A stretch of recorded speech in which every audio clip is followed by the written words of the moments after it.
Today, inshallah, we will talk about the hellfire. We will talk about the Jahannam. How will be the hellfire and what will be the punishment of hellfire? Jahannamta kemon hobe? Jahannamer shasti kemon hobe? And how will be the hate of fire? Jahannamer aguner bhayabohota kemon hobe? Who will enter in the paradise and who will enter in the hellfire? Kara hobe jannati, kara hobe jahannami, ekdom ব্যাখ্যা সহ কোরআন থেকে আমরা আজকে জেনে বাসায় ফিরে যাব। রাজি আছেন তো ইনশাআল্লাহ? সূরাতুন নাবা 30 নম্বর পারা। জাহান্নামটা কেমন হবে আল্লাহ একটা বেসিক আইডিয়া দিচ্ছেন, প্রাথমিক ধারণা। আল্লাহ বলছেন ইন্না জাহান্নামা কানাত মিরসাদা। The hellfire is like a boat. এই জাহান্নামটা হচ্ছে বিশাল বড় একটা খাটির মতো। লিতাগিনা মাআবা। Allah says in this ayah, for the transgressors a place of return. জাহান্নামটা হচ্ছে যারা জিনাকার, বদকার, গুনাহগার তাদের জন্য থাকার একটা ঠিকানা। কতদিন থাকবে আল্লাহ তাও বলছেন। লাবিথিনা ফিহা আহকাবা। The people of hellfire, they will live there for age. যুগের পরে যুগ জাহান্নামীরা জাহান্নামে বসবাস করবে। তাদের খাবার কি হবে? লা ইয়াযুকুনা ফিহা বারদা ওয়ালা শারাবা। They will have no food to eat and they will have no water to take. খাবার জন্য কোনো খাবার থাকবে না, খাদ্য থাকবে না। আর যদি পানি তারা পান করে ইল্লা হামিমা ওয়া গাসাকা, এটা হবে রক্ত এবং গলিত পুঁজ তাদের পানি পান করার জন্য দেওয়া হবে। নাউজুবিল্লাহ পড়লেন না আপনারা সবাই? এটা হচ্ছে জাহান্নামের একটা বেসিক আইডিয়ার আয়াত। এবার আসেন second concept, how will be the hate of fire? জাহান্নামের আগুনের তাপ কেমন হবে? যদিও বলে দিলাম তাও আবার প্রশ্ন করছি, জাহান্নামে সবচাইতে মানুষকে শাস্তি দেওয়া হবে যেই বস্তুর দ্বারা, বুঝে থাকলে বলেন তার নামটা কি? আগুন। সবাই বলেন নাই তো আপনারা? এটাও সবাই বলেন না, বলেন সবাই কি হবে সেটা? আগুন হবে। আচ্ছা, এই যে আমরা সবাই বসে আছি ঠান্ডায়, কনকনে শীতে আমরা কাঁপছি, যদি চুলার মাঝে আপনি বসেন, পাশে আগুন জ্বলছে দাও দাও করে, তাপ লাগলে আপনার কি ঠান্ডাটা আর লাগবে? দুনিয়ার আগুনের তাপ এতটা বেশি যে আশেপাশে বসলেও তার তাপে ঠান্ডা দূর হয়ে যায়। জাহান্নামের আগুন কেমন হবে আমি আপনাকে কিছু বেসিক হাদিস শোনাচ্ছি। এই জাহান্নামের আগুনকে আল্লাহ তাআলা 1000 বছর জ্বালিয়েছেন, ফলে এই আগুনটা লাল হয়ে গিয়েছে। তিরমিজির হাদিস। আবারও আল্লাহ তাআলা এই আগুনকে 1000 বছর জ্বালিয়েছেন, ফলে তা সাদা হয়ে গিয়েছে। এরপরে আল্লাহ তাআলা আবারও এই জাহান্নামের আগুনকে 1000 বছর জ্বালিয়েছেন, ফলে তা কালো হয়ে গিয়েছে। এখন যে জাহান্নামের আগুনটা আছে জাহান্নামে, এটার কালারটা রেড নয়, এটার কালারটা হোয়াইট নয়, এটার কালারটা হচ্ছে ব্ল্যাক কালার। কালো বর্ণের রং হচ্ছে জাহান্নামের আগুন। নাউজুবিল্লাহ পড়বেন না আপনারা সবাই? তাহলে হাদিসের কনসেপ্ট মাথা রাখবেন, কয় হাজার বছর মোট? এটা কিন্তু পুরস্কার পাওয়ার সময় বলতে হবে। বলেন কয় হাজার বছর? প্রথমবারে এর রং হয়েছে লাল, দ্বিতীয়বার হয়েছে এবং সর্বশেষ 3 নম্বরে এর রং হয়েছে কি কালার? কালো কালার। আর একটা হাদিস শোনাই, এটা বড্ড ভয়ঙ্কর, বড্ড ভয়ঙ্কর। নবীজি বলেছেন আনযারতুকুম আন-নার ফামা যালা ইয়াকুলু হাত্তা লাউ কানা ফি মাকামি হাযা সামিআহু আহলুস সুক। নবীজি বলছে, এই সাহাবা একরাম শোনো, তোমাদেরকে দেখলে আমি জাহান্নামের আগুনকে বড্ড বড্ড স্মরণ করি।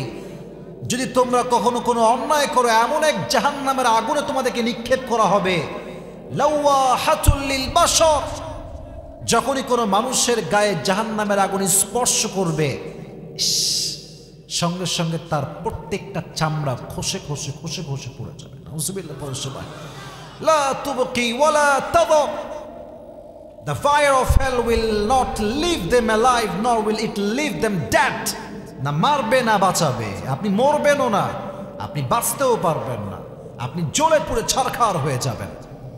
এবার নাস্তিকরা মুসলমানদের ব্রেইন ওয়াশ করে, বলে এই কিরে, তোরা বলিস যে আগুনে পুড়লে নাকি দেহের চামড়া খসে যাবে জাহান্নামের আগুনে, যদি চামড়া খসেই যায় তাহলে আবার শাস্তি কেমন করে হবে?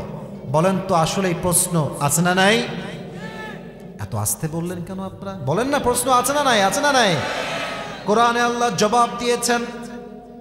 আল্লাহ বলছেন, কুল্লামা নাদিজাত জুলুদুহুম বাদদালনাহুম জুলুদান গায়রাহা লিয়াযুকুল আযাব।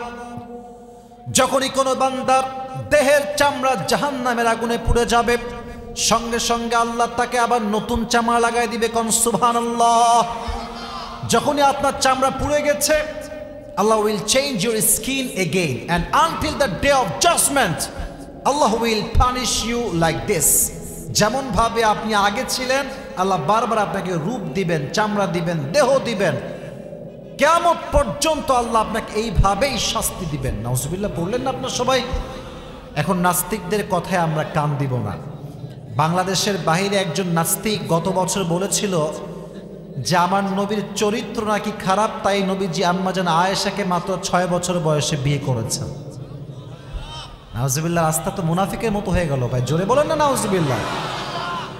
ছি ছি ছি। আচ্ছা, আমার নবীর চরিত্র কি ভালো না খারাপ? আমার নবীর মতো চরিত্র সুন্দর আর কেউ কি হতে পারে? এখন যেই মুনাফিক নাস্তিক নবীর শানে চরিত্র নিয়ে কথা বলে, সে হচ্ছে পিতৃ পরিচয়হীন জারদ সন্তান। উতুল্লিম বাদা যালিকা জানিম।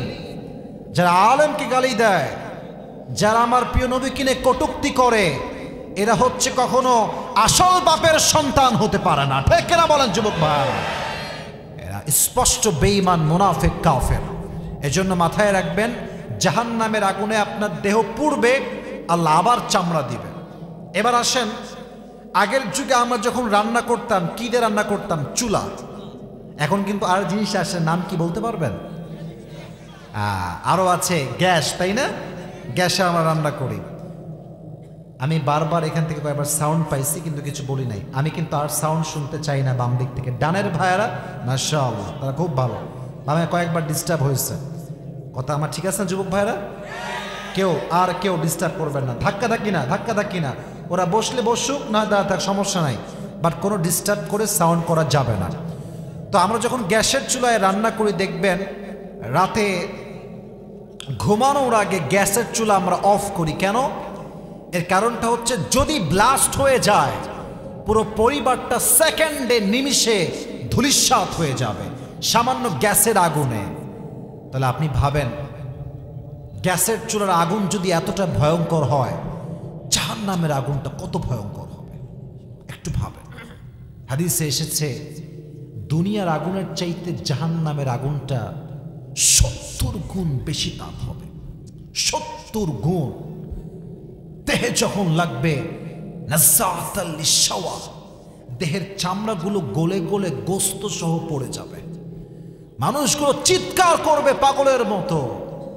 আর যে ফেরেশতা আগুনে পোড়াবে, তার কান থাকবে বধির। He will be blind. সে হবে অন্ধ, চোখে দেখবে না, কানে শুনবে না। আপনাকে বারবার আগুনে সে নিক্ষেপ করবে। 70 গুণ বেশি তাপ হবে। নবীজি সারা রাত নামাজ পড়তেন। নবীর পায়ের গোড়ালি ফুলে যেত। নবী, হে আপনি এত নামাজ পড়ছেন? কোরআনে আল্লাহ বলেছেন, লিয়াগফির লাকাল্লাহু মা তাকাদ্দামা মিন যামবিকা ওয়া মা তাআখারা। নবী, Allah has forgiven all the sins of your life, whatever it is, past অথবা ফিউচার, সব গুনাহ আপনার মাফ। তাও আপনি এত নামাজ পড়েন? নবীজি বলছে, আমি কি আফালা আকুনা আবদান শাকুরা, আমি কি আল্লাহর কাছে শুকরিয়া আদায় করব না? আমি কি জাহান্নামের আগুন থেকে মুক্তি চাইব না? নবীজি সব গুনাহ মাফ হওয়া সত্ত্বেও নবীজি প্রতিদিন অসংখ্য অগণিত বার ইস্তেগফার পাঠ করতেন। সুবহানাল্লাহ পড়েন আপনার সবাই। আপনি কয়বার পড়েছেন? যুবকরা কয়বার পড়ে? যুবকদের দিনের 20 ঘন্টা যায় টিকটক আর ফেসবুক চালাইতে চালাইতে যায়। ডানের ভাইরা ঠিক বললেন না যে আপনারা? কথা আমাকে বলতে হবে তো, ঠিক আছে কিনা? আর ফজরের নামাজের কথা তো বাদ দিলাম এটা। কত যুবক যে আছে কতদিন যে ফজরের নামাজ জামাতে পড়ে নাই, ওকে জিজ্ঞেস করবেন ও বলতে পারবে না, ও বলতেই পারবে না। কারণ বলবে কেমনে? ও তো 3টা পর্যন্ত ওর গার্লফ্রেন্ডের সঙ্গে চ্যাটিং করে কুল পায় না। ঠিক এই জিন্দিগির উপর লানত আল্লাহর।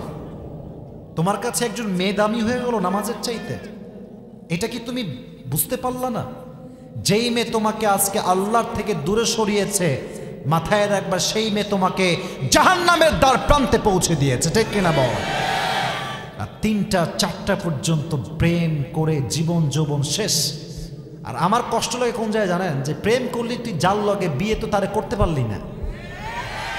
হ্যাঁ, তো টাকলারে বিগত ছেঁকা দেবে করে দিল একেবারে।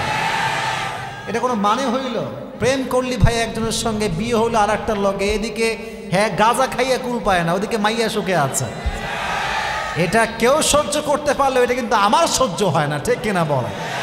তবে মেয়েদেরকে দোষ দিচ্ছে না, ঠিক বেশি বলবে না, ধরো মিয়া জায়গার মতো ঠিক কর না আপনারা, আসলে ওটাই এটা যাতে ঠিক বলতেছেন, এটা মেয়েদের বিপক্ষে যাচ্ছে। বাট সব মেয়ে তো একরকম না। কিছু মেয়ে খালি টাকা ছাড়া কিছুই বোঝে না। এই কালকে একটা না আজকে গাড়িতে বসেছিলাম, দুপুরে পর্যন্ত আসছিলাম। আপনার রাগ করলে আমি হাদিসই বলবো, এগুলো কথা আমি বলবো না। শুধু হাদিস বললেই হয় না, বাস্তবতাও ধরায় দেওয়া লাগে, ধরায় দেওয়া লাগে, ধরায় দেওয়া লাগে। একটা মেয়েকে দেখলাম, বয়স হচ্ছে 18, বিয়ে করেছে 42 বছরের আরো বেশি সিনিয়র টাকলা বুইড়ারে বিয়ে করছে। তো তাকে সাংবাদিক বলছে যে আপনি এই মুরব্বীকে, I mean he is like a father or is like grandfather, তা আপনি কেন বিয়ে করলেন এরে? তো মাইয়া ঘুরাইতেছে কথাবার্তা যে ইয়ে তো দিল কি মোহাব্বত কি বাত হ্যাঁ, আমি তো মন থেকে ভালোবাসি, ফিল করি, তাই বিয়ে করেছে। কিন্তু আমার মাথায় আছে no no, it's not a love, it's all about money, fact, money money money. তুমি তো টাকা দেখে বিয়ে করেছো বোন, এগুলো তুমি না বললেও আমরা ঠিকই বুঝি এগুলো, ঠিক আছে? অতএব মাথায় রেখো, টাকলা বুড়ার সঙ্গে বিয়ে করে টাকা পাবা, বাট মানসিক প্রশান্তি তুমি কখনোই খুঁজে পাবা না। যে মেয়েগুলো টাকার পাগল, আজকাল এদেরকে পরিপূর্ণ হেদায়াত দান করুন, সকলে পড়া আমিন। অতএব জাহান্নামের আগুনের তাপ হবে 70 গুণ বেশি দুনিয়ার আগুনের চাইতে। এটার থেকে বাঁচতে চাইলে ফজরের নামাজটা জামাতের সঙ্গে যুবক ভাইয়েরা, মুরব্বীরা পড়ার দরকার আছে না নাই? এবার আসুন 3 নাম্বার কনসেপ্টে আমরা যাই। মনোযোগ আপনাদের আছেন সবাই? তাকবীর দেন সবাই মিলে, লিল্লাহি তাকবীর। এই যে আমি আগেই বলেছি, দিনাজপুরের মাটিতে ওয়াজ করে শান্তি আলাদা। দেখছেন আধা ঘন্টা ওয়াজ করছি, একটা লোকও ডান বাম হয় না। একটা বক্তা যখন দেখে আমার শ্রোতে এত বেশি অ্যাক্টিভ, সে যদি 1 ঘন্টা ওয়াজ করার কথা বলে, সে 1.5 ঘন্টা কখন ওয়াজ করে সে টেরই পায় না, ঠিক কেন বলে? আমি এরকম শ্রোতা পেলে বড্ড ভালো লাগে, আমার মনটা খুশিতে ভরে যায়। তো যেটা বলছিলাম, 3 নাম্বার কনসেপ্ট, জাহান্নামের আগুনের ভয় সাহাবায়ে কেরামদের মাঝে কেমন ছিল এবং নবীদের মাঝে কেমন ছিল। আমি সাহাবায়ে কেরামদের কয়েকটা এক্সাম্পল দেব। বলেন তো ইসলামের প্রথম খলিফার নাম কি?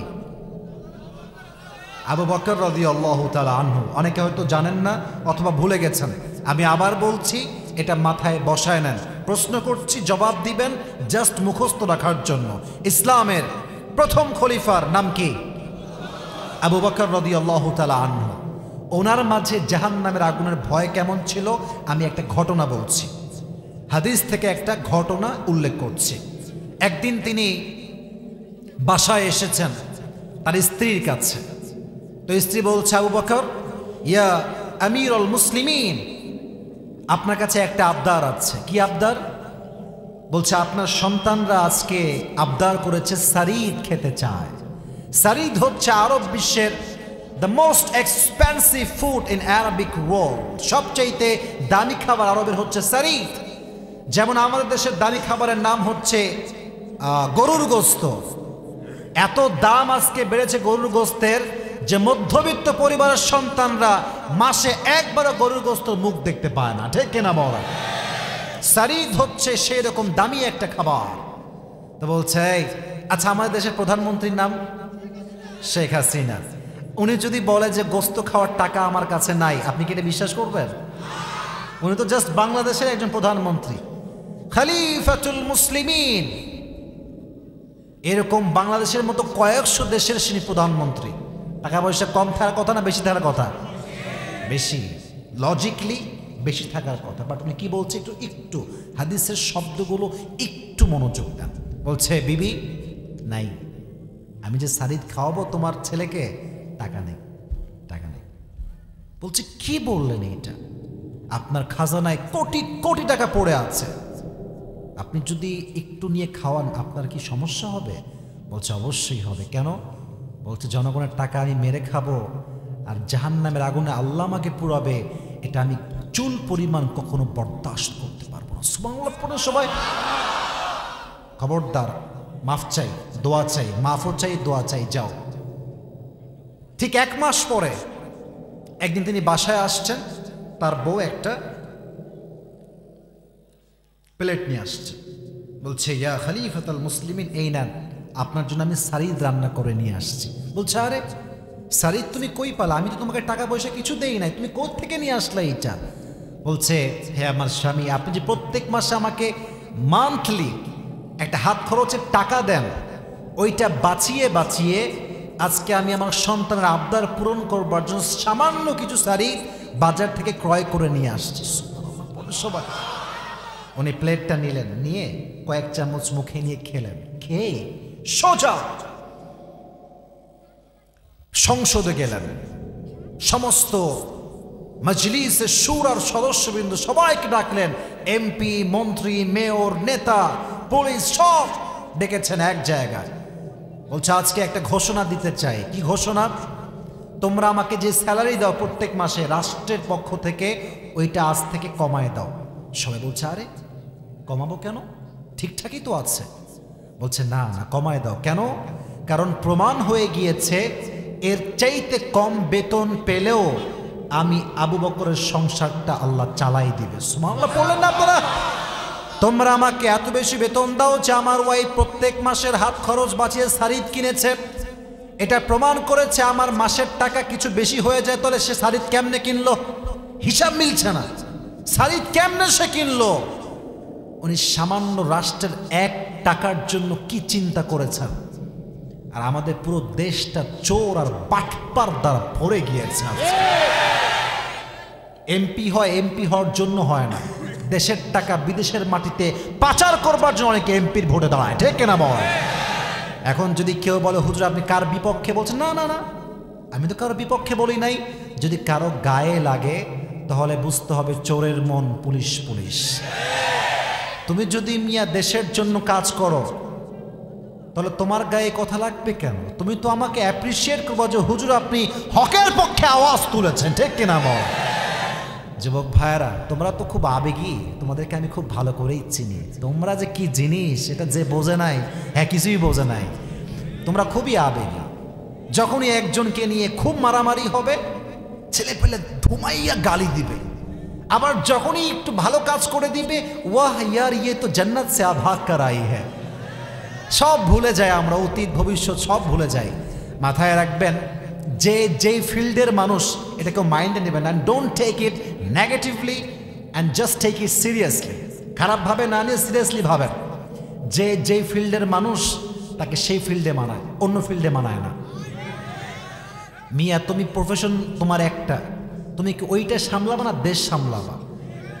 আর তোমাকে জনগণ ভোট দিয়েছে কেন? আবেগ কাজ করছে, বিবেক কাজ করে নাই। বাসটা খাবে পরে, এখন বাস খাবে না, পরে বাস খাবে। মাথায় রাখবেন, আমি প্রোগ্রাম করি পুরো দেশে।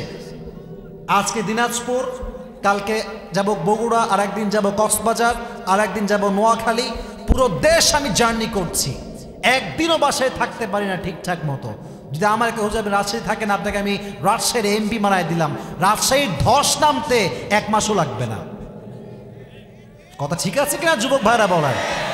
তা আমি কাজ করি এক ফিল্ডে, তুমি আমার এমপি বানায় দিলা, কি যে বাস খাবা, একটু ওয়েট করো।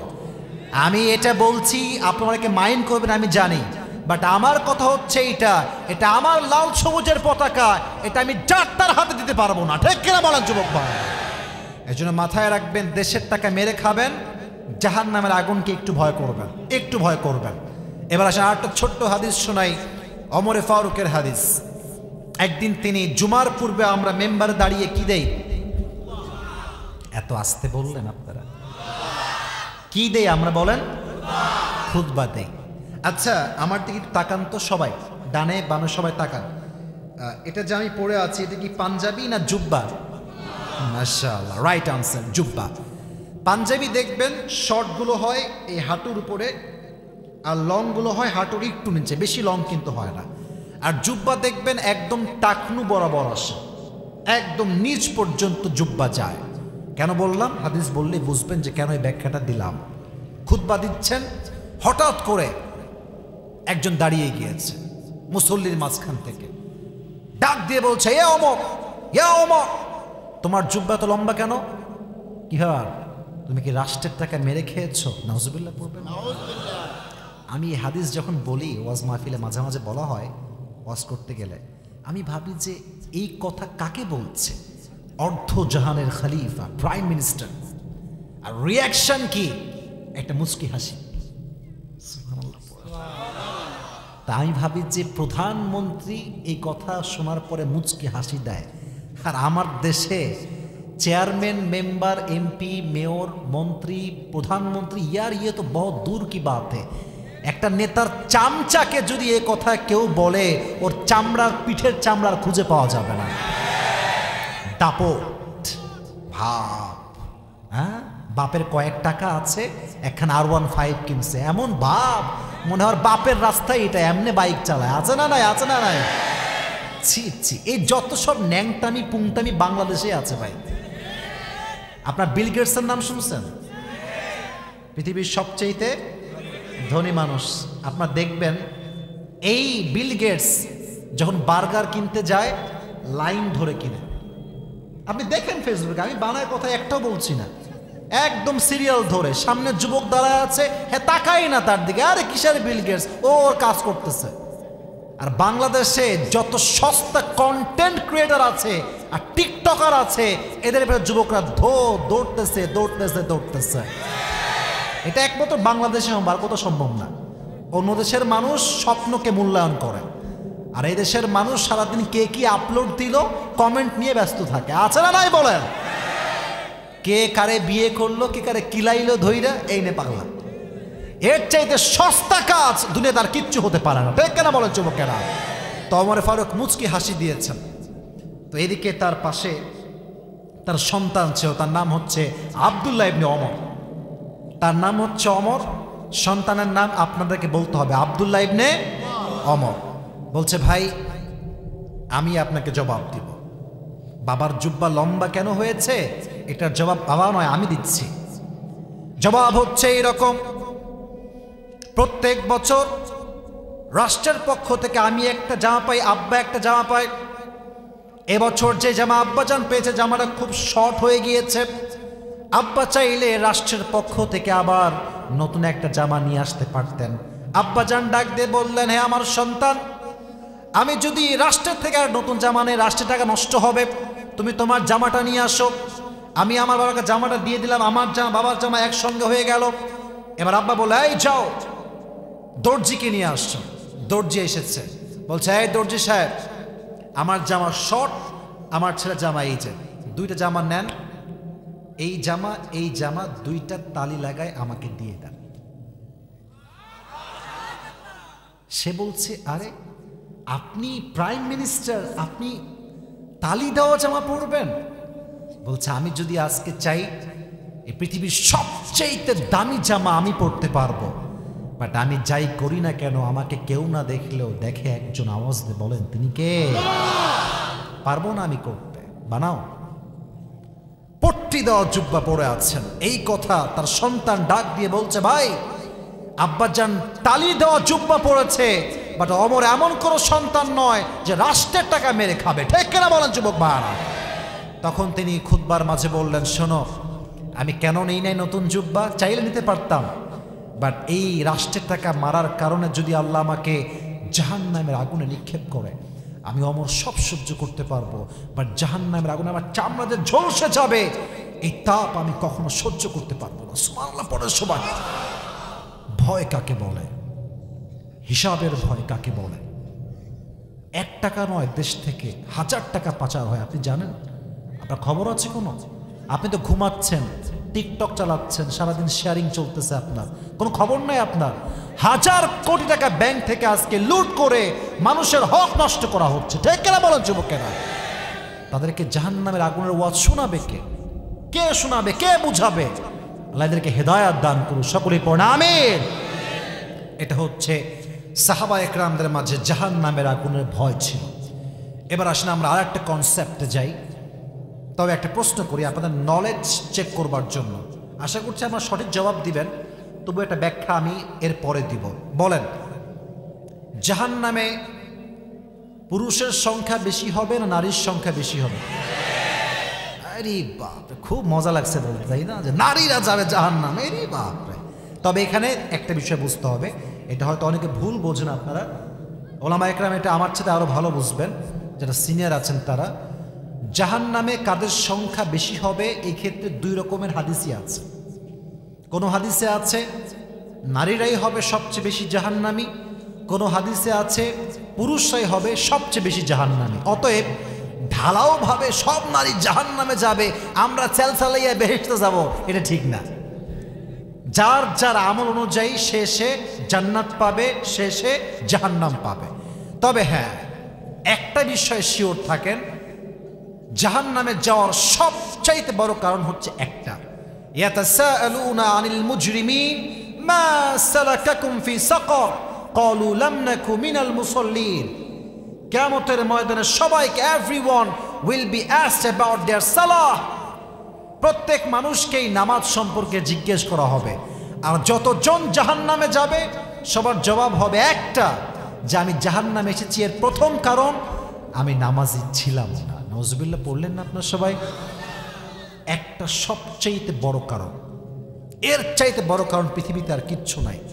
অনেকে দেখবেন শুধু জুমার দিন আসে, বাদ বাকি দিনে রে হারি কেন্দ্র খুঁজে পাওয়া যায় না। আপনার ঠিক বেঠিক বলবেন না? আছে না, আছে না? আচ্ছা, কখন জুমার দিন কখন আসে জানেন? আজানের সময় আসে না, ওয়াজের সময়ও আসে না, আরবি খুতবার সময়ও আসে না। যখন একদম একামত দেওয়া শেষ, আল্লাহু আকবার দিয়ে দাঁড়ায় গিয়েছে, কেরাত শেষ, রুকুতে যখন যাবে লুঙ্গি খুলে যাচ্ছে, বাঁধতে বাঁধতে দৌড় দিয়ে আসে। আর যখন সালাম, রাগটা করছেন নাকি আপনারা ভাই?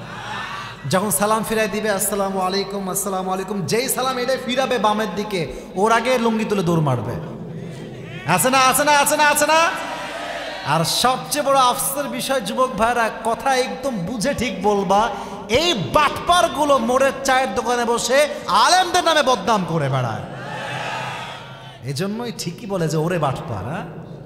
এটা কি একটা অবস্থা। আর চায়ের দোকানে দেখবেন কালকেও এগুলো, এই যে আমি ওয়াজ করলাম না, কালকেও বদনাম হবে, এ কোন হুজুর এসেছিল, কি ওয়াজ করে গেল এগুলো। কিন্তু যে কইবে এইটা, এ পেশাব করে পানিও নেয় না। এজন্য মাথায় রাখবেন, ওপরে ফিটফাট, যার ভেতরে সদরঘাট, তার 2 পয়সা দাম আমাদের কাছে নাই, ঠিক কেনা বলেন যুবক ভাইরা? তো যেটা বলছিলাম, নামাজ হবে সবচাইতে বড় জাহান্নামে যাওয়ার কারণ।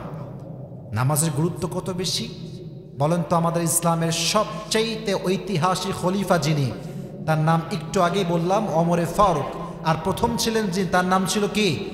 আবু বকর। আপনারা সবাই কি চান যে মদিনায় একবার যাবেন? চান সবাই? ইনশাআল্লাহ, ইনশাআল্লাহ। আসতে বললে কিন্তু আল্লাহ কবুল নাও করতে পারে, বলেন না ইনশাআল্লাহ।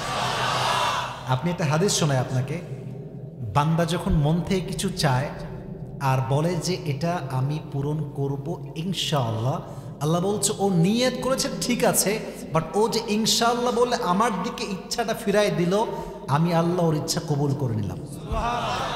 মানে মাঝে মাঝে বান্দার ইচ্ছাটাও যখন বান্দা আল্লাহর দিকে দিয়ে দেয় যে আল্লাহ দিলেই যাবো ইনশাআল্লাহ, আল্লাহ বলে বান্দা তোর দায়িত্ব তোর নয়, আজকে তোর দায়িত্ব আমি নিয়ে নিলাম। সুবহানাল্লাহ পড়ে সবাই। তো এই মদিনা মসজিদে নববীতে নামাজ যিনি পড়তেন তার নাম ছিল ওমরে ফারুক রাদিয়াল্লাহু তাআলা আনহু।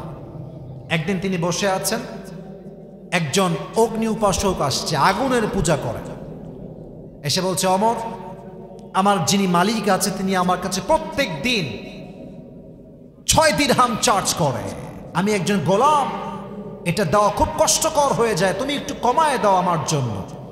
বলছে এই ভাই তুমি কি বানাও, তোমার চাকরি কি আমাকে আগে বলতে হবে? ওই অগ্নিবাসক বলছে ওমর আমি ছুরি বানাই, চাকু বানাই। চাকু নাম শুনছেন সবাই, চাকুর, চাকু বা ছুরি। বলছে তাই নাকি? এটাকে আরবিতে বলা হয় খঞ্জর। সবাই বলেন দেখি, এটাকে বলা হয় কি? খঞ্জর। বাংলাতে আমরা বলি চাকু বা ছুরি। বলছে তাই নাকি, তুমি ছুরি বানাও? মদিনায় তো কেউ ছুরি বানাতে পারে না, তুমি তো একমাত্র মানুষ যে চাকুর ব্যবসা করে। আর এই চাকুটা কেমন? আমার হাতের দিকে তাকান, চাকুটা কেমন? মাকবাদাতুহু ফি ওয়াসাতি, হ্যান্ডেলটা হচ্ছে মাঝখানে, ডানেও চাকু বামেও চাকু, বিশাল লম্বা চাকু। তো ওমর বলছে তোর যে ভাই 6 দিরহাম চার্জ হয় এটা আরো বেশি হওয়া দরকার, কারণ তুই লাখ লাখ টাকা ইনকাম করিস। এই কথা শুনে সে বলছে ও তাই, আমি তো মুসলমান না, তাই সবার বেলায় নরম আর আমার বেলায় গরম, তাই না? দাঁড়াও, তোমার কি করতে হয় আমি দেখতেছি। সোজা কোনো কথা ছাড়াই বাসায় ফিরে গেছে। সারা রাত ওমরকে হত্যা করার প্ল্যান করেছে, যে ওমরকে আমি কেমনে হত্যা করতে পারি। মাথায় প্ল্যান আসছে যে আমি চাকু বানাবো এবং ওমরের সোজা পেট বরাবর আঘাত করে আমি তাকে হত্যা করব। যেই প্ল্যান সেই কাজ। সারা রাত ধরে সে চাকু বানিয়েছে। যখন ফজরের আজান হয়ে গিয়েছে, ইমাম সাহেব যখন নামাজ দাঁড়িয়েছেন, তার নাম হচ্ছে ওমর ফারুক রাদিয়াল্লাহু তাআলা আনহু, এসেছেন। দাঁড়িয়ে বলছেন সফু সুফুফাকুম, এই সাহাবা একরাম দাঁড়াও, কাতার সোজা করো, একদম কাঁধে কাঁধ মিলিয়ে দাঁড়াও। ওই মুনাফিক চলে আসছে, একদম চাদর মুড়ি দিয়ে। অগ্নি উপাসক, সে কিন্তু মুসলমান নয়, জাস্ট ওমরকে হত্যা করবার জন্য ফজর নামাজটা পড়তে এসেছে। আমার দিকে তাকান, আমরা শীতকালে কি মুড়ি দেই? দিনাজপুরের বিরলের ভাড়া, বলেন কি মুড়ি দেই? চাদর। সে চাদর দিয়েছে কেমনে? চাদর আমার নাই, থাকলে বুঝাইতাম। চাদরটা এমনে ঢেকে, যেমন মেয়েরা নেকাব পরে না, নেকাব দেখবেন যে এই নাক বরাবর নেকাবটা ওঠে, আর নেকাবের এটা এই কপাল পর্যন্ত, ভুরু পর্যন্ত আসে। ওই উপরে চাদর দিয়েছে, নামাই দিয়েছে এই পর্যন্ত, আর এই চাদরটা ঠিক নাক বরাবর দিয়ে ঘুরাই দিয়েছে। ওরে যে চেনে সেও চিনবে না। প্রথম কাতারে দাঁড়িয়ে গিয়েছে একদম। এই হচ্ছে ওমর, এই হচ্ছে মুয়াজ্জিন, তার বাম পাশে দাঁড়িয়ে আছে আবু লুলু আল মাজুসি। ওমর ফারুক আল্লাহু আকবার দিয়েছেন। রুকু যখন যাবেন কেরাত পড়ে আল্লাহু আকবার, রুকুতে গিয়েছেন, পেছন থেকে এখানে খঞ্জরটা রাখা ছিল, চাদর দিয়ে মুড়ি দিয়ে বের করে সোজা ওমরের পেটে একটা স্ট্যাবিং করছে, পোজ দিয়েছে। এইভাবে ছুরিটা ধরে 3টা পোজ দিয়েছে। একটা ভুঁড়িতে যদি 3টা পোজ চাকু দিয়ে দেওয়া হয়, ওই ভুঁড়ি কি আর ভেতরে থাকে? 3টা পোচে ওমরের পুরো ভুঁড়ি, নাড়ি, রক্ত নামাজের ভেতরে সব বের হয়ে গেছে। ওরা এমনি পড়ে গেছে ওমর ফারুক, আর চিৎকার দিয়ে বলছে কাতালানি আল কালব, আমাকে একটা কুকুর হত্যা করেছে, আমাকে বাঁচাও, আমাকে একটা কুকুর মেরে ফেলেছে। অজ্ঞান হয়ে গিয়েছে। সাহাবা একরাম তাকে ধরে দূরে নিয়ে গিয়েছে এবং তার জায়গায় ইমামকে দাঁড় করানো হয়েছে। ওমর ফারুক অজ্ঞান, হি ওয়াজ কমপ্লিটলি সেন্সলেস, কোনো জ্ঞান নাই, অজ্ঞান হয়ে আছে। রাষ্ট্রীয় সব ডাক্তার, চিকিৎসক সব দৌড় দিয়ে আসছে, ওমর ফারুককে বাঁচাও, রাষ্ট্রের শ্রেষ্ঠ খলিফা, he is going to die, তাকে বাঁচাও। সবাই দৌড় দিয়ে আসছে চিকিৎসা করবার জন্য। কিন্তু কষ্টের বিষয় হচ্ছে পেটের নাড়িগুলো কেটে গেছে। নাড়ি যখন কেটে যায়, মানুষ কোনো খাবার আর খেতে পারে না।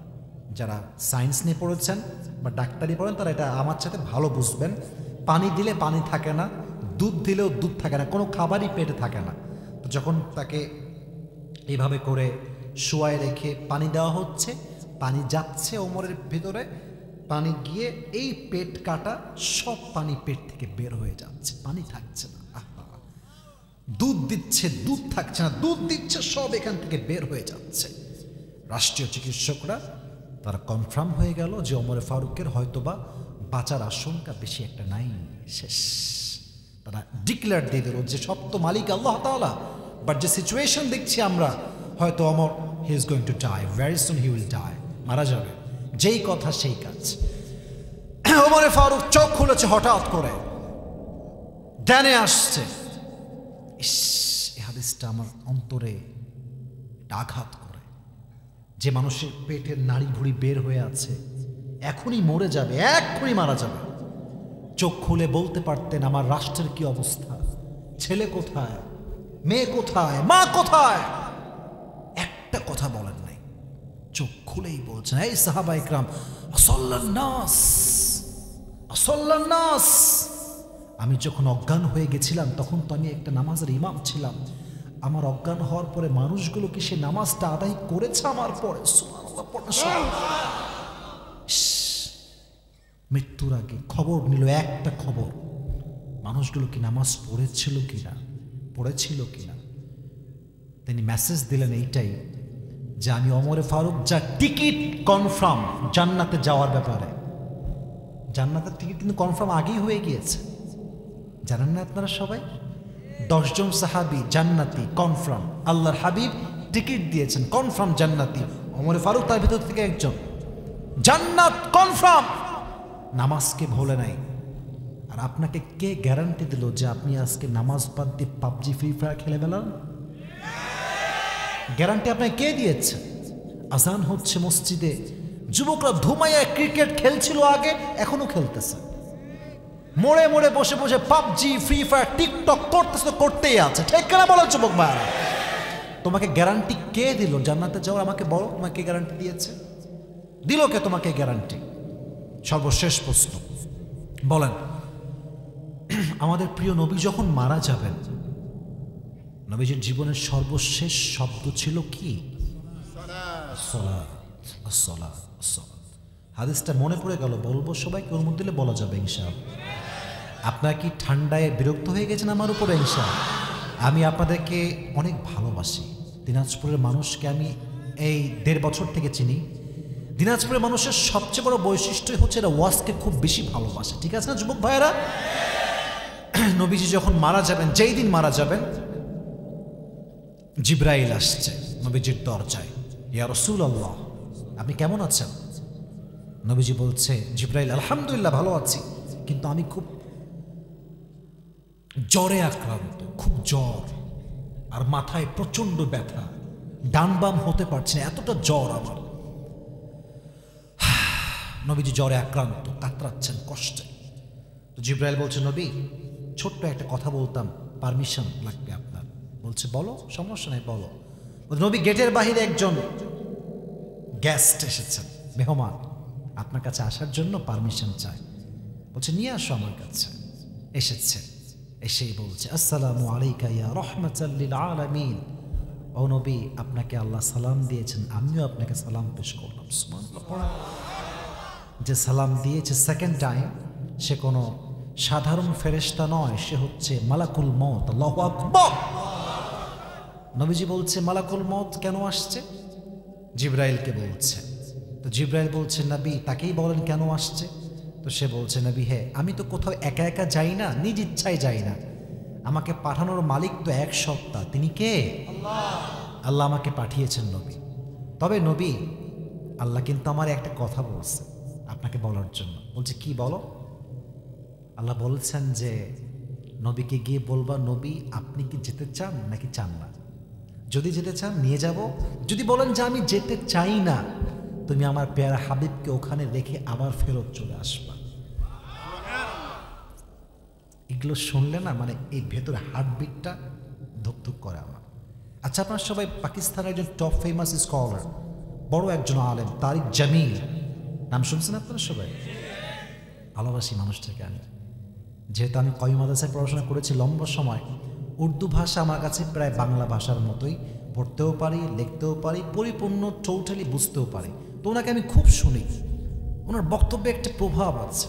মনে রাখবেন, আলেম হচ্ছে সবচেয়ে বড় আলেম সে আলেম যার কথা শুনলেই দিনের পথে ফিরে আসতে মনে চায়। ওনার কথা শুনলে আমার দিনকে ভালোবাসতে মনে চায়। উনি এই হাদিসটাই, লম্বা হাদিস তো, আমি তো রাত যেহেতু গভীর, প্রেসাইজলি বলছি, এই হাদিসের এই অংশে উনি একটা বাক্য বলেছিলেন যেটা আমি মাঝে মাঝে বলি। উনি বললেন যে, जिस इंसान के पास मौत भी पूछ कर आती है कि मैं आऊं या ना आऊं, मैं उस इंसान से मोहब्बत ना करूं तो किससे मोहब्बत करूं। এর অর্থ হচ্ছে উনি বললেন যেখানে যেই ব্যক্তির কাছে মৃত্যুটাও পারমিশন চায়, may I come in sir, আমি কি আসবো, আমি সেই নবীকে ভালো না বাসলে মেসি এবং নেইমারকে কোন বিবেকে আমি ভালোবাসবো? ঠিক কিনা? আমার আদর্শের জায়গায় তোমার প্রিয় নবী মুহাম্মদুর রাসূলুল্লাহ সাল্লাল্লাহু আলাইহি ওয়াসাল্লাম। নবীজি এ কথা শুনে একটু মুচকি হাসি দিলেন। আমাদের এখানে অনেক যুবক ভাইয়েরা ডানে বামে মুরব্বীরাও আছে, যুবকরাও আছে। মনে করেন 10 জন ফ্রেন্ড বিরল থানার মাঝে বসে গল্প করছে, এই চল আমরা এই মাসে জানুয়ারি মাসে শেষের দিকে কক্সবাজারে যাব। 10 জন বন্ধু বসে আছে।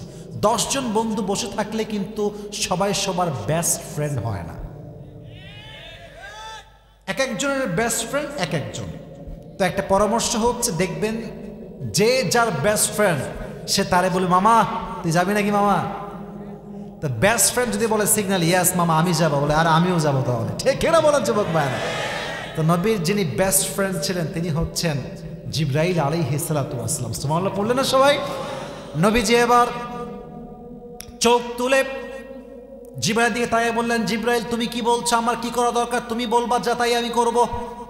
জিবরাইল বলছে, নবী আমার মন বলে যে আল্লাহ আরশে আজিমে আপনাকে এক পলক দেখার জন্য অপেক্ষায় আছে, আপনার সাক্ষাৎ আল্লাহ চায়, গেলেই মনে হয় ভালো হয়।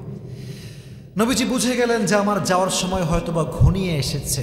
সঙ্গে সঙ্গে তিনি বললেন, এই না আয়েশা, আমার বউ আয়েশা কোথায়, আমার কাছে আসো আয়েশা। যখন আয়েশা নবীর কাছে আসছে, বলছে, আয়েশা তোমাকে না আমি কয়েক টুকরা স্বর্ণের টুকরা দিয়েছিলাম, কোথায় স্বর্ণগুলো? বলছে আছে, যত্ন করে রেখে দিয়েছি নবী, কি চান বলেন? নবীজি বলছে, এখন এই মুহূর্তে সব স্বর্ণগুলো আল্লাহ রাস্তায় দান করে দাও, এক্ষুনি দান করে দাও, এক্ষুনি। তো আয়েশা একটু বউ তো একটু হিটলারি না করলে মন ভরে না আর কি। তো বলছে, নবী একটু রেখে দেই, কাজে আসবে, আমার কাজে, এটা মাইন্ডে নেবেন না, জাস্ট মজা করার জন্য বললাম, রেখে দেই, আমার কাজে আসবে, ফাতেমার কাজে আসবে।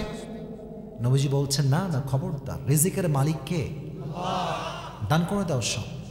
কারণ আমি নবীজি আল্লাহর কাছে এমন অবস্থায় যেতে চাই যখন আমার কাছে এক চুল পরিমাণ কোনো সম্পদ ছিল না। সুবহানাল্লাহ পড়েন সবাই। যারা আপনারা এসেছেন আজকে মাহফিলে, আমরা বেশিরভাগই মনে হয়, মানে আমি সহ আমরা সবাই আমার মধ্যবিত্ত পরিবারের সন্তান সবাই, আবার অনেকে গরিবও আছে। তো আফসোস করবেন না ভাই, একটা ছোট্ট হাদিস বলি, গরিব যারা হবে, অর্থ সম্পদ যাদের কম হবে, কিয়ামতের দিন এদের হিসাব সহজ হবে। সুবহানাল্লাহ একটু পড়তে হবে তো মন করে। কিয়ামতের দিন একজন মুরব্বীকে ডাকা হবে, মুরব্বী তো না, সবাই তো যুবক হয়ে যাবে, বাট যে মুরব্বী দুনিয়াতে ছিল তাকে ডাকা হবে, বলবে আপনার হিসাব না হবে, এদিকে আসেন, এদিকে আসেন, হিসাব না হবে আপনার। সে খেপে যাবে, এই কিসের হিসাব, যার টাকাই ছিল না তার হিসাব কিসের রে? ঠিক কিনা বলেন যুবক ভাইয়েরা? বাস্তব কথা। আর একটা হাদিসে আসছে, গরিবরা বড় লোকের চাইতে 500 বছর আগে জান্নাতে প্রবেশ করবে। আর একটা হাদিস যেটা অথেন্টিক, এই হাদিসে কোনো ভেজাল নাই, মানে কোনো দুই কথা নাই। এই হাদিসটা হচ্ছে এরকম, নবীজি যখন জান্নাতে প্রবেশ করবেন, নবীজি গরিব উম্মতদেরকে সাথে নিয়ে জান্নাতে প্রবেশ করবেন। তার মানে কি বড়লোকরা সব জাহান্নামী? তা না, তা না। বড়লোক যে তার কথায় আমানতদার, ইমানদার, ব্যবসায় সৎ, মিথ্যা কথা বলে নাই, সৎ ব্যবসা করেছে, সেও নবীর সঙ্গে জান্নাতে একসঙ্গে প্রবেশ করবে। সুবহানাল্লাহ পড়ে সবাই। নবীজি বলেন, সব দান করে দাও, কিচ্ছু লাগবে না আমার। যখন দান করা হয়ে গেল, জিবরাইল বলছে, নবী এবার কি আপনার কাজটা করা যাবে? জিবরাইল বলছে, নবী এবার কি রুহ কবজ করবে? বলল, করো রুহ কবজ। যখনই রুহ কবজ করা শুরু হবে, সর্বশেষ নবীজি বললেন, আসসালাত আসসালাত আসসালাত ওয়া মা মালাকাত আইমানুকুম। দুইটা মেসেজ, উম্মতেরা খবরদার, জীবনে যাই হয়ে যাক, সুনামি আসুক, সমস্ত সম্পত্তি শেষ হয়ে যাক, সম্মান শেষ হয়ে যাক, বাড়িঘর ডুবে যাক নদীর ভিতরে, খবরদার যাই হয়ে যাক, তোমরা আল্লাহর দেওয়া এই বিধান নামাজটাকে ছেড়ে দিও না। সুবহানাল্লাহ। আর 2 নাম্বার কাজ তোমরা করবে, কখনো তোমরা তোমাদের যে দাস আছে, তোমাদের সাথে কাজ করে, তোমার আন্ডারে জব করে, তোমার বাসার কাজের বুয়া, কাজের ছেলে, খারাপ ব্যবহার করো না। খারাপ ব্যবহার যদি না করো, তোমাকে আমি নিজেই জান্নাতের জামিন দিব। সুবহানাল্লাহ পড়েন সবাই। তাহলে নবীর জীবনের সর্বশেষ কথাও ছিল নামাজ, নামাজ, নামাজ। অতএব যেই নেতা নামাজ পড়ে না, সেই নেতা নেতা হওয়ার যোগ্যতা রাখে না। যেই হুজুর নামাজ পড়ে না, সেই হুজুর ওয়াজ মাহফিলে বসে ওয়াজ করার কোনো যোগ্যতা রাখে না। এবং যেই মুসল্লিরা 5 ওয়াক্ত নামাজ মসজিদে পড়ে না, তাদের কোনো অধিকার নাই ইমামের বিরুদ্ধে টু শব্দ করবার। ঠিক কেনা বলেন যুবক ভাইয়ারা? মাথায় রাখবেন, নামাজ নাই। আচ্ছা, আপনার সবাই মিজানুর রহমান আজহারের নাম শুনছেন না? আচ্ছা, সবাই জানেন যে নাম শুনছেন না। আমি এটা এমনি নর্মালি বললাম, এটা কথা বলার জন্য। ওনার একজন নানা ছিলেন, তার নাম ছিল হচ্ছে গোলাম সরওয়ার সাইদি হুজুর। গোলাম সরওয়ার সাইদি হুজুর মারা গেছেন। আল্লাহ ওনাকে জান্নাত নসিব করুক, পড়না আমিন। করোনা ভাইরাসের সময় ওনার একটা বক্তব্য খুব বেশি খুব বেশি খুব বেশি ভাইরাল ছিল। ওনার একটা বাক্য আমি বলছি, সব বলবো না। উনি বলেছিলেন, নামাজ নাই যার, ইমান নাই তার। নামাজ নাই যার, মুসলমান পরিচয় দেওয়ার অধিকার নাই তার। ঠিক কিনা বলেন যুবকেরা? নামাজ লাগবে। জাহান্নাম থেকে বাঁচতে চাইলে নামাজ লাগবে। যে নামাজি হবে, একটা আয়াত বলছি, যে নামাজি হবে এবং ধৈর্যশীল হবে, ইন্নামা ইউওয়াফাস সাবিরুনা আজরাহুম বিগাইরি হিসাব, কিয়ামতের দিন তাকে বিনা হিসাবে জান্নাতে প্রবেশ করাবেন। এজন্য আজ থেকে সবাই ওয়াজ, কিন্তু এখন আমি পুরো কনসেপ্ট ক্লিয়ার করব, তবে একটা ওয়াদা করাতে হবে, নয় আজকের ওয়াজটা সম্পূর্ণ হবে না। সবাই একটু মেহেরবানি করে রেজ ইউর হ্যান্ড, হাতটা তুলেন, একটু হাতটা তুলেন। আগে বলেন তো, শেষ ভালো যার। আমাদের শেষটা সত্যি খুব অসাধারণ হবে ইনশাআল্লাহ আজকে। সবাই আমার সঙ্গে ওয়াদা, হাত রাখেন, হাত রাখেন। সবাই একটা আগে কাশি দেন। এবার আমি যা বলবো, ডানে বামে সামনে আপনিও সবাই বলবেন। বলেন সবাই, হুজুর। এই আওয়াজ আমি খুশি হইতে পারলাম না। বলেন সবাই, হুজুর। আমরা ওয়াদা করছি, আজ থেকে 5 ওয়াক্ত নামাজ বা জামাত, জোরে বলতে হবে বাবুরা, চালাকি করা যাবে না যুবকেরা। বলেন, বা জামাত আদায় করব। জোরে সরে বলেন ইনশাআল্লাহ। আল্লাহ প্রত্যেকটা যুবককে, মুরব্বীকে, মা বোনকে 5 ওয়াক্ত নামাজি হয়ে জীবন যাপন করার তৌফিক দান করুন। আমিন। এবার আসেন, ফুল ওয়াজটা আপনাকে আমি শুরু থেকে নিয়ে ভূমিকা সহ বলছি, খুবই অল্প সময়। মানিব্যাগটা বের করে না, বলবে যে হুজুর মনে হয় হুদায় লোভ দেখাচ্ছে।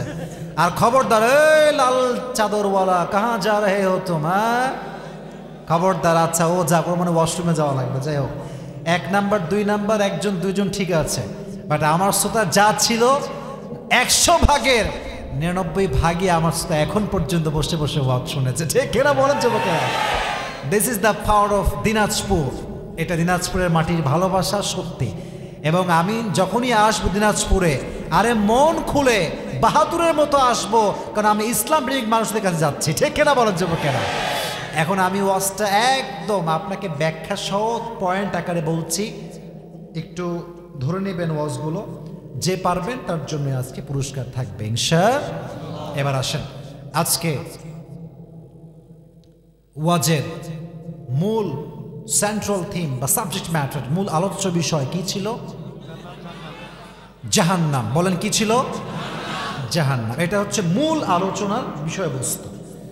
4টা বিষয় আমরা ধাপে ধাপে কথা বলেছি। প্রথম, জাহান্নামটা কেমন হবে, কয়েকটা আয়াত বলেছিলাম।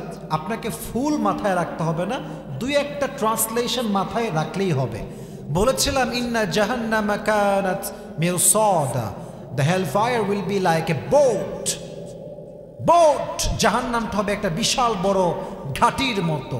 যারা নামাজি ছিল না, সুদখোর, ঘুষখোর, এদেরকে জাহান্নামে জায়গা দিবে একজন, তিনি কে? আরো বলেছিলাম, জাহান্নামে যারা যাবে তারা যুগের পরে যুগ জাহান্নামে বসবাস করবে এবং জাহান্নামীদের খাবার থাকবে না। আর যে পানি দেওয়া হবে, এটা হবে রক্ত এবং পুজের পানি। নাউজুবিল্লাহ পড়লেন না আপনার সবাই? এটা ছিল জাহান্নামের একটা basic knowledge about the hellfire, that how will be the hellfire look like, জাহান্নামটা কেমন হবে, এটার বেসিক আইডিয়া আল্লাহ সূরা নাবা এর ভিতরে দিয়েছে। 30 পারার 1 নম্বর পৃষ্ঠা। সূরার নাম হচ্ছে সূরাতুন নাবা। সূরাটার নাম কি বলেন? নাবা। এটা গেল প্রথম সাবজেক্ট, প্রথম কনসেপ্ট। 2 নম্বরে ছিল জাহান্নামের আগুনের শাস্তি। এটা জাহান্নামের আগুনটা যে হবে, এই আগুনটা কেমন হবে? কালো রং হবে। মারহাবা আপনারা সবাই। তবে হাদিসটা শুধু কালো বললে কিন্তু শেষ হবে না, ঠিক আছে? হাদিসের 3টা স্টেপ আছে। প্রথমে বলেছিলাম 1000 বছরে কি হয়েছে, পরের 1000 বছরে, তারপরে কি হয়েছে? কালো। মাশাআল্লাহ। আরেকটা হাদিস বলেছিলাম, নবীজি বলতেন, এই সাহাবা একরাম, জাহান্নামের আগুনকে বড্ড তোমাদের জন্য ভয় পাই, কারণ এই জাহান্নামের আগুন যখন দেহের চামড়াতে স্পর্শ করবে, চামড়াগুলো কি হবে? খসে খসে পড়ে যাবে। অতএব জাহান্নামের আগুনের তাপ কম হবে না বেশি হবে? এবং তাপ কত বেশি হবে তাও বলেছিলাম, দুনিয়ার আগুনের চাইতে জাহান্নামের আগুনের তাপ কত বেশি হবে? মাশাআল্লাহ, এই হচ্ছে আমার শ্রোতা। মারহাবা বলেন আপনারা সবাই। এটা হচ্ছে জাহান্নামের আগুনের ভয়াবহতা। 3 নম্বর কনসেপ্ট ছিল সাহাবা একরামদের মাঝে জাহান্নামের আগুনের ভয় কেমন ছিল। 2 জন সাহাবীর নাম বলেছি, খুবই সহজে বলেছি। প্রথম ছিলেন কে? আবু বকর সিদ্দিক। মাশাআল্লাহ। 2 ছিল কে? ওমর ফারুক রাদিয়াল্লাহু তাআলা আনহু। হাদিসগুলো একদম প্রেসাইজলি জাস্ট মেসেজটা বলছি। আবু বকর সারিদ কিনতে চাইলে কিনতে পারতেন, বাট কেনেন নাই। ভয়টা কিসের? জাহান্নামের আগুনের ভয়। কেনেন নাই, বরং তার যে বেতনটা ছিল ওইটা আরো বাড়াই দিয়েছেন, তাই না? বাড়াইছেন না কমাইছেন? আর ঘোষণা দিয়েছেন জাহান্নামের আগুনের ভয় যারা আছে সে রাষ্ট্রের 1 পয়সা মেরে খাওয়ার কোনো সুযোগ পাবে না, ঠিক না বলেন? নাম্বার 1 হাদিস আবু বকরকে নিয়ে জাহান্নামের আগুনের ভয় কেমন ছিল। 2 নম্বর হাদিস ছিল ওমর ফারুক রাদিয়াল্লাহু তাআলা আনহুকে নিয়ে। তিনি একবার মেম্বারে দাঁড়িয়ে কি দিচ্ছিলেন? শুনি নাই, বলেন কি দিচ্ছিলেন? তো একজন দাঁড়িয়ে বলল, ওমর তোমার এটা কি? এটা জুব্বা এত ঝুল কেন, লম্বা কেন? তো তার সন্তান বলেছিল, চাইলে নতুন জুব্বা কিনতে পারতেন, বাট আমার জামা আর বাবার জামা 2টা মিলে কি দিয়েছেন? তালি দিয়ে পড়েছেন। কেন? জাহান্নামের আগুনের ভয়। যদি চাইতেন কিনতে পারতেন, বাট রাষ্ট্রের টাকা মেরে খেলে জাহান্নামের আগুনে পড়াবে আল্লাহ তাআলা, ঠিক কিনা বলেন যুবক ভাইয়ারা? উনি নতুন জুব্বা কিনেন না। এই ছিল জাহান্নামের আগুনের ভয় সাহাবা একরামদের মাঝে কেমন ছিল। এটা কয় নাম্বার বিষয় গেল? 3 নাম্বার। বলেন কয় নাম্বার? সর্বশেষ বলেছিলাম যে জাহান্নামীদের সংখ্যা যা হবে বেশিরভাগ কাদের হবে? বাট এখানে একটা কনসেপ্ট ক্লিয়ার করেছিলাম যে নারীও যেমন জাহান্নামী এক সংখ্যাতে হাদিসে বেশি আছে, আর এক হাদিসে আছে কি আছে? পুরুষদের সংখ্যাও বেশি হবে। বাট জাহান্নামে যাওয়ার সবচাইতে বড় কারণ হবে একটা, সালাত। বলেন এটার নাম কি? এটা কি টমেটো সালাদ নাকি ভাই? নামাজ। এটার নাম কি? নামাজ। নামাজের ক্ষেত্রে আমি কোনো লম্বা হাদিস বলবো না, এখন 2টা কথা বলবো। ওমরে ফারুক যখন মারা যাবেন, যখন শেষ হায়াত, চোখ খুলেই তিনি একটা শব্দ বলেছিলেন। শব্দটা ছিল কি? সালাত, নামাজ। মানুষগুলো কি নামাজ আদায় করেছে? যখন তারা বলল করেছে, তখন ওমরে ফারুক একটা শান্তির সঙ্গে প্রশান্তি নিয়ে কালেমা পাঠ করলেন, আল্লাহর কাছে তিনি ফিরে গেলেন। সুবহানাল্লাহ পড়েন সবাই। এবং সর্বশেষ হাদিস ছিল আমার প্রিয় নবীজির সর্বশেষ শব্দ ছিল 2টা বিষয়। 1 নাম্বার, বলেন না কেন, ভয় পাচ্ছেন না কেন, বলেন আবার বলেন, ছিল কি? আসসালাত, নামাজ। 2 নাম্বার বিষয় ছিল তোমাদের যে গোলাম আছে, স্টাফ আছে, দাস আছে, কাজের বুয়া আছে, যেই হোক, তোমার কোম্পানির স্টাফ হোক, তোমার দোকানের স্টাফ হোক, তোমার যে বিল্ডিং আছে বিল্ডিংয়ে কোনো কর্মচারী হোক, কারোর সঙ্গে খারাপ ধমক দিয়ে কথা বলা যাবে